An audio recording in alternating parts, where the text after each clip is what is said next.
Good evening, everyone. My name is Joven Salazar. I'm going to explain what is network devices. So, network devices or network equipment are the electronic device which are required for communication and interaction between device on a computer network. So, especially they are mediate data transmission in a computer network. Units which are the last receiver of the generated data and the call of the data is a host and system and the data terminal equipment. So ang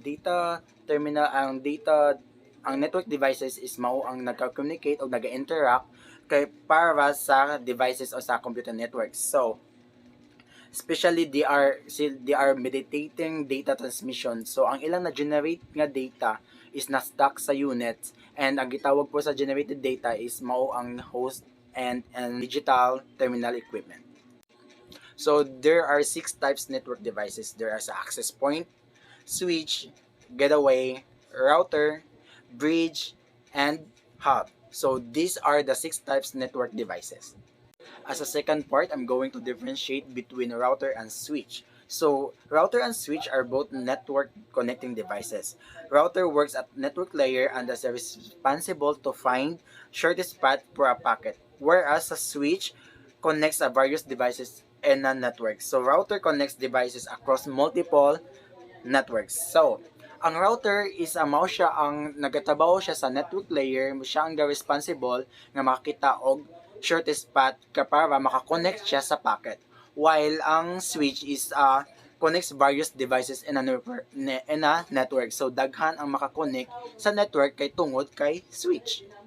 These are the important difference between router and switch. Sa objective, router main objective is to connect various network, while switch main objective is to connect various devices in a network. Layer. Router works in a network layers while switch works in a data link layer. Usage. Router is used in LAN and MAN while switch used only in LAN. Data format.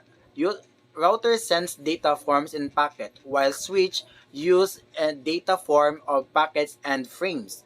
And mode of transmission, routers follows duplex modes of transmission while switch also follows duplex modes of transmission.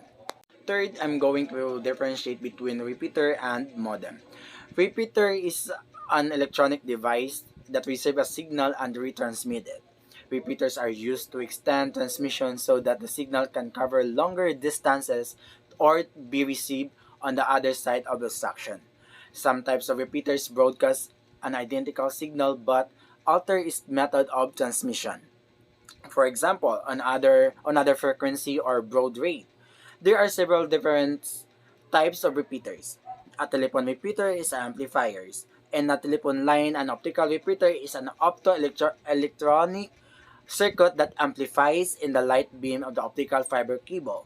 And a radio repeater is a radio receiver and transmitter that retransmit a radio signal. So, ang tabaw ni repeater is siya ang nag-receive sa message gikan kang sender.